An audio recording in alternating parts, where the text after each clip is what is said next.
자, 유형편의 문학 파트를 시작하는데 첫 번째는 문학 이론이랑 현대시가 묶여있는 세트죠.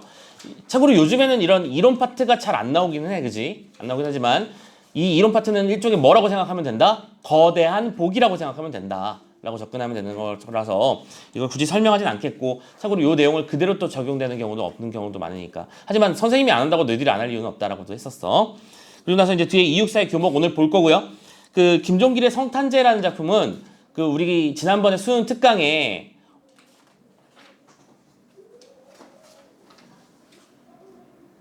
오종환 씨, 잠깐만, 내가 자꾸 자신이 없어. 잠깐만, 왜 자신이 없지?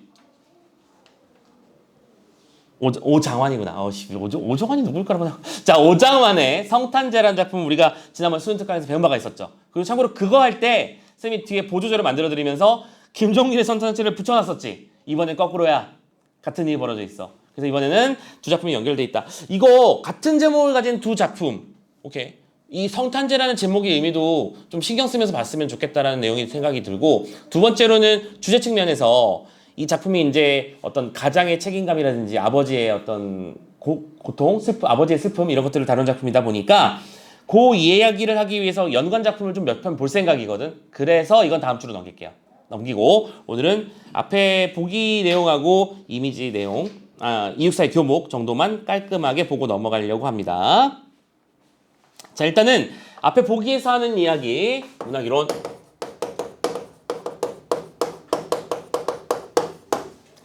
자, 여기서는 기본적으로 두 가지 이야기를 할 거야. 이미지라고 하는 것을 구분할 때 우리가 보통 이미지라고 하는 건 기본적으로 뭐랑 있는다? 감각적 이미지라고 부르지.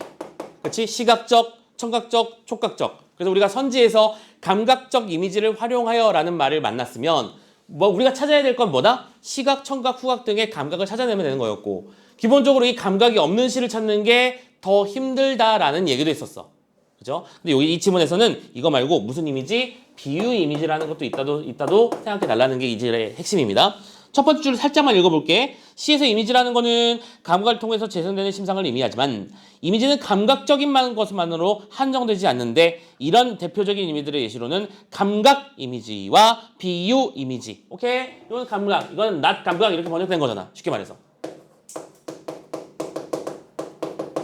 이런 식으로 이해하고 그 두 개의 특징을 설명하는 내용 한번 읽어보시면 됩니다.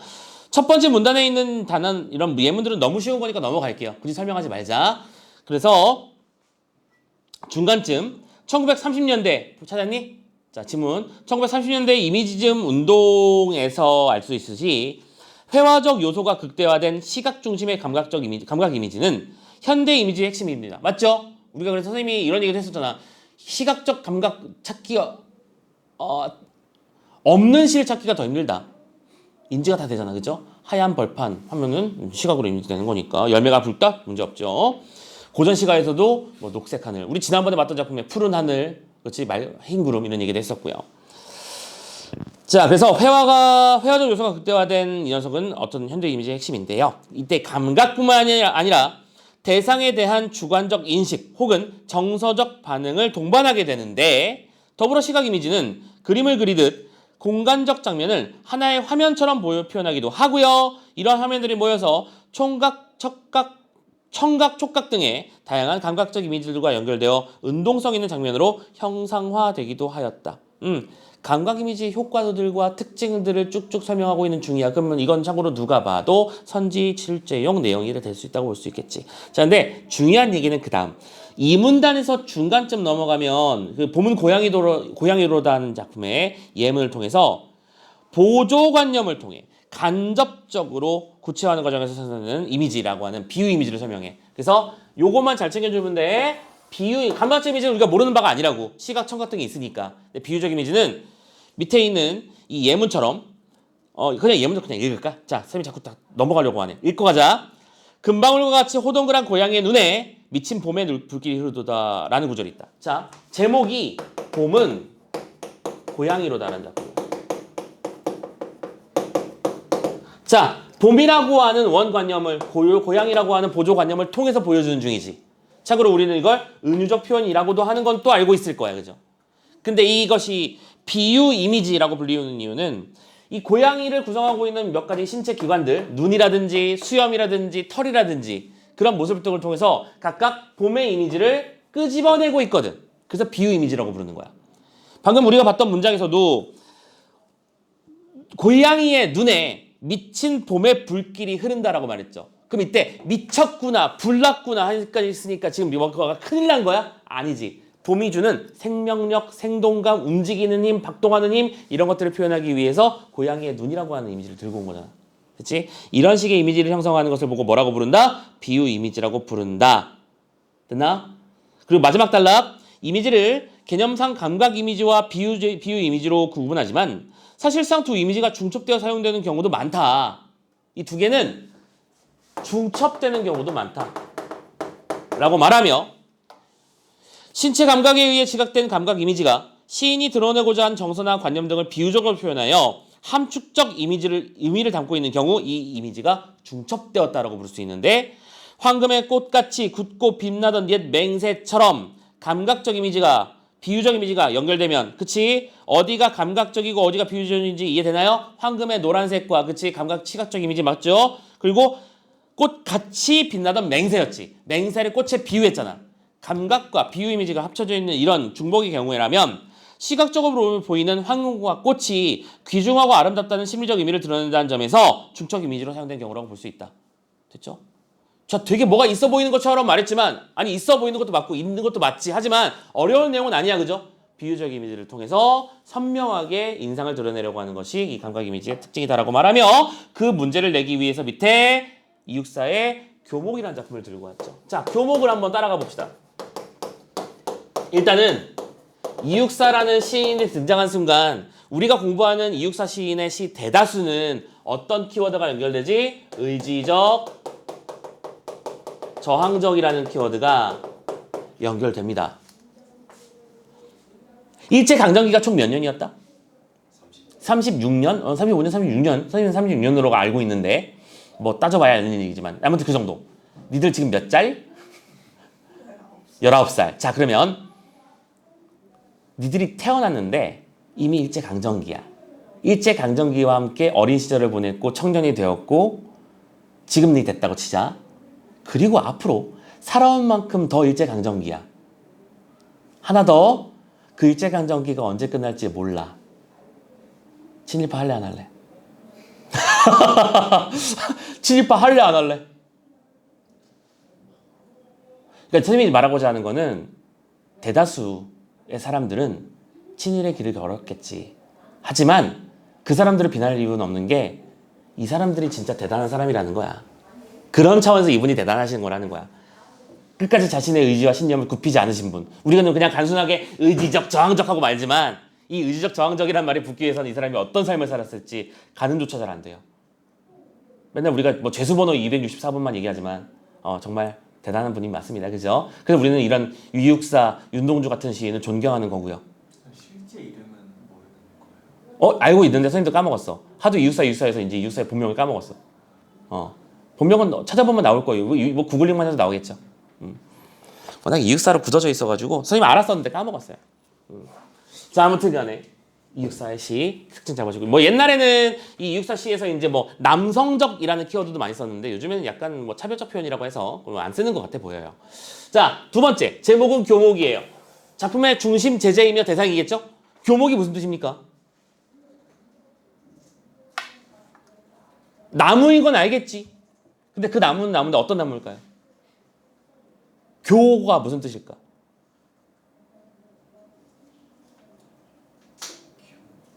굳고 튼튼하며 굵은 거대한 나무를 교목이라고 불러.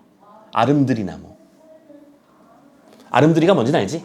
이렇게 한 사람이 이렇게 전체 팔에 묶어서 할 수 있는 게 한 아름이라는 단위잖아. 아름드리는 아름으로도 들어올 수 없다는 뜻이잖아.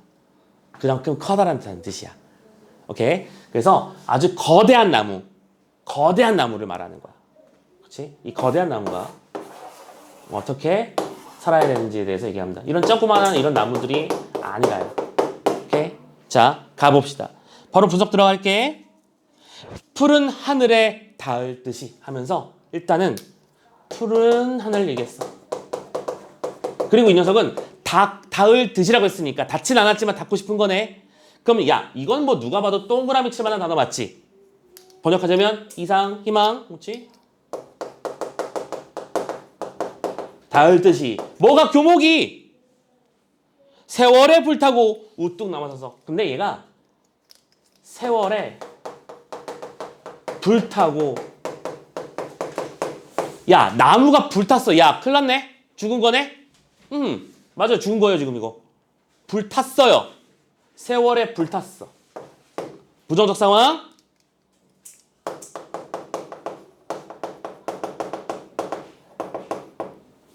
불타고 우뚝 남아서서. 근데 불탔는데 탔으니까 피식 쓰러진 게 아니라 타도 워낙 거대한 나무잖아. 그치? 어떻게 서 있다고? 우뚝 남아서 있어. 우뚝 서서. 차라리 봄도 꽃 피지 말아라. 그러면서 하는 말이 차라리 이 구절 잘 봐야 돼. 차라리 봄도 꽃 피지 말아라. 팔아라가 아니지. 이 말구절 해설 잘해야 돼. 잘 봐.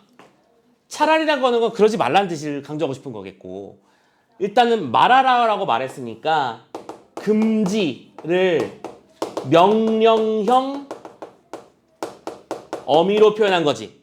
명령형 어미는 의지에 강조라는 효과가 있어. 맞아. 했으면 좋겠어. 해도 될까?가 아니잖아. 그래야 한다라고 말하고 있는 거니까. 됐죠? 의지 강조. 근데 여기서 그럼 선생님, 봄에인데 꽃이 피지 말라는 말은 무슨 뜻인가요? 차라리 죽어버리라는 얘기일까요? 그거는 너무 1차원적 해석. 자, 얘들아. 봄이 오면 원래 뭐 하는 거야?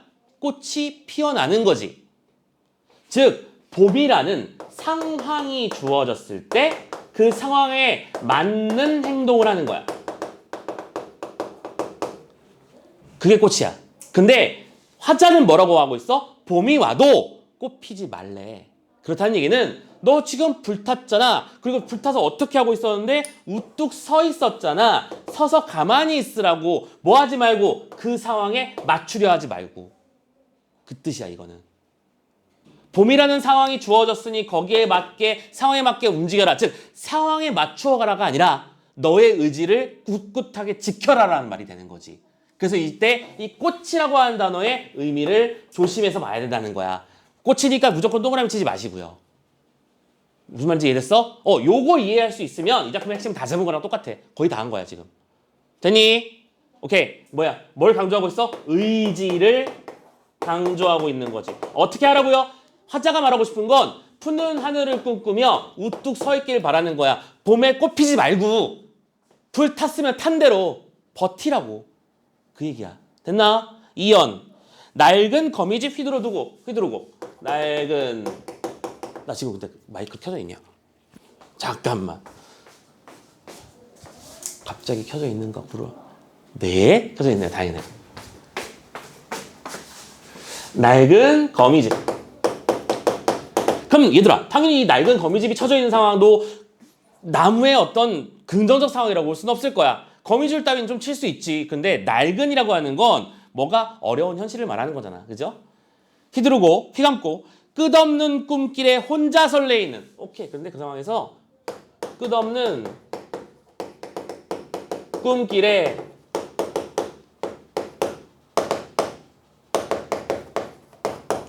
혼자 설레래요. 끝없는 꿈길에 꿈이라고 말했어? 설레이는 거야. 꿈은 내가 실제로 이루지는 못한 것, 하지만 내가 하고 싶은 것이지. 그럼 방금 선생님이 동그라미 친 것처럼 푸른 하늘에 우뚝 선 거랑 끝없는 꿈길에 설레이는 거랑은 같은 상황이겠지. 뭐 하라는 뜻이라고 번역하자? 이상을 향하라. 됐니? 자신의 의지를 관철하라. 뜻을 지켜내라. 라는 뜻이 되는 거고, 혼자 설레이는 마음은 아예 뉘우침 아니라 아예 뉘우침 아니라. 두 가지를 얘기하자. 첫 번째, 뉘우침이라고 하는 건 뭐예요? 후회하는 걸 말하는 거야. 근데 꿈만 꾸고 있는 것을 후회할 필요는 없다는 얘기를 하고 싶은 거겠지? 왜? 나는 지금 의지를 관철하는 중이니까. 시대에 영합하지 않고 있으니까. 된 거야? 두 번째, 뉘우침이 아니라라고 하는 무슨 영험이 역시 금지의 의미를 지니는 명령어미를 사용하고 있는 거잖아. 맞아요? 오케이. 그리고 이때 차라리라는 시어라든지 아예라는 식의 뭐 우뚝도 마찬가지였고 무슨 어가 많이 보여? 부사어가 굉장히 적극적으로 쓰이고 있죠. 부사어는 보통 강조의 의미를 쓰입니다. 맞나요? 간다가 아니라 빨리 간다, 어서 간다. 오케이? 앞에 있는 말을 수식해 줌으로써 강조의 의미를 더해주고 있는 중인 것 확인해 주십니다. 다음, 검은 그림자 쓸쓸하면, 검은 그림자 쓸쓸하면. 그럼 이것도 계속 반복되는 세모 단어지, 그치? 검은 그림자 쓸쓸하면 마침내 호수 속 깊이 거꾸러져. 마침내. 또 부사의 사용으로 강조하는 거지? 어디로 가래요? 호수에 거꾸러져.